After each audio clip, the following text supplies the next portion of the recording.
So to me, whether we're talking about snowboarding or we're talking about something like climbing, the reason that I use these as different examples is because, say, in climbing, for instance, we're seeing, speed climbing has been part of the Olympics. It's a bit of a funny thing in the sense that it's sort of the antithesis, the opposite of why so many of us got into climbing.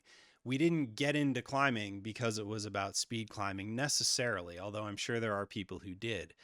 I got into it because it wasn't track and field, it wasn't swimming.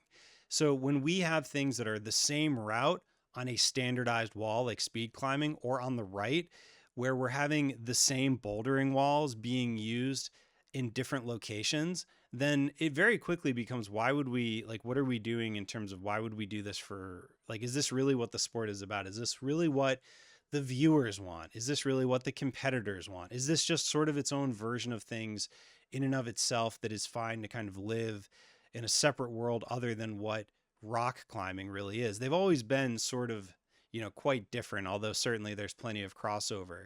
But the specifics that go into creating something like a track or a pool, and the sort of competition standards and the sort of ladder system of who's doing the best at this very, very specific, precisely measured thing is part of what is competition climbing, or part of what is facility design for whether it's snowboarding or climbing in this case.